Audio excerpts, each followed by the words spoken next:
राधे। हम इस वीडियो में चर्चा करेंगे एकादशी व्रत की, जो 30 तारीख को आ रही है, जिसका नाम है अजा एकादशी।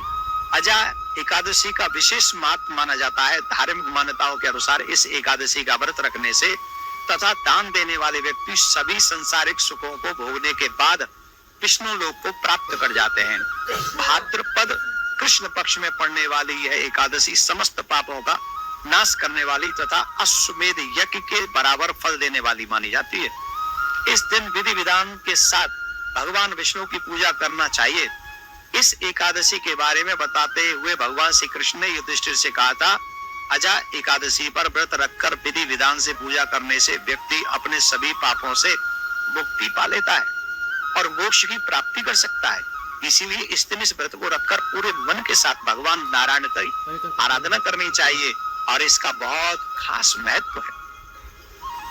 अजा एकादशी व्रत की जो कथा है वो पुराने काल में भगवान श्री राम के वंश में अयोध्या नगरी में एक चक्रवर्ती राजा हरिश्चंद्र के नाम से जाने जाते थे। राजा ने अपनी सत्यनिष्ठा और ईमानदारी के लिए बहुत प्रसिद्धि प्राप्त की थी। एक बार देवताओं ने इनकी परीक्षा लेने की योजना बनाई। राजा ने स्वप्न में देखा कि ऋषि विश्वामित्र को उन्होंने अपना राजपाट सप्तान दे दिया। सुबह विश्वामित्र वास्तव में उनके द्वार पर आकर बैठ गए और कहने लगे, तुमने स्वप्न में मुझे अपना राजदान दिया है, तो बताओ राजा, तुम्हारा क्या प्रोग्राम है। तुम्हारी सत्यनिष्ठ व्रत का जो पालन करते हुए संपूर्ण राज्य को विश्वामित्र जी को एक क्षण में सौंप दिया। दान देने के लिए दक्षिणा चुकाने हेतु राजा हरिश्चंद्र को पूर्व जन्म के कर्म के फल को कारण पत्नी, बेटा एवं खुद को बेचना पड़ा। हरिश्चंद्र को एक सेवक के यहाँ अपने आप को बेच दिया था। शमशान भूमि में लोगों के दाह संस्कार का वो कर चुका कर लाते थे। वह स्वयं एक चांडाल का दास बन गया था। उसने एक चांडाल के यहाँ वस्त्र लेना, कफन लेना, कर लेने का काम किया था, किंतु उसने इस आपत्ति भरे काम से भी अपने सत्य को छोड़ा नहीं था। जब इसी प्रकार उसे कई वर्ष बीत गए तो उसे अपने नीच कर्म पर बड़ा दुख हुआ और वह इससे मुक्त होने के उपाय खोजने लगा। वह सदैव इसी चिंता में रहने लगा, राजा कि मैं क्या करूं जिससे इस कर्म से मुझे मुक्ति पाऊं।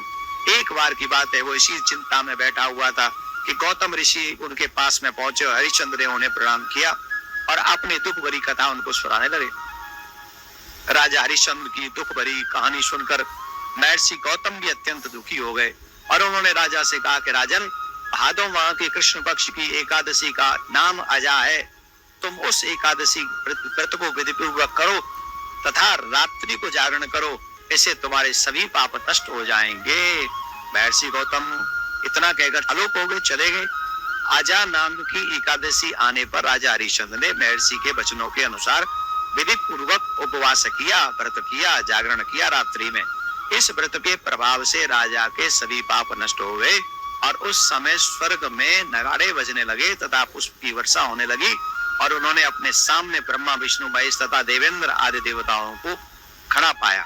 उन्होंने अपने मृतक पुत्र को जीवित तथा अपनी पत्नी को राजसी वस्त्र तथा आभूषणों से परिपूर्ण देखा। व्रत के प्रभाव से राजा को पुनः अपने राज्य की प्राप्ति हुई।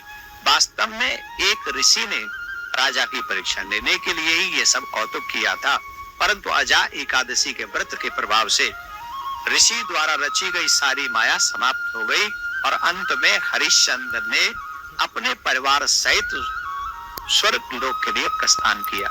हे राजन, यह सब अजा एकादशी के व्रत का प्रभाव था। जो मनुष्य इस उपवास को करता है, विधि विधान पूर्वक करता है तथा रात्रि में जागरण करते हैं, उनके सभी पाप नष्ट हो जाते हैं और अंत में वे स्वर्ग को प्राप्त करते हैं। इस एकादशी व्रत की कथा श्रवण मात्र से ही अश्वमेध यज्ञ का फल प्राप्त हो जाता है।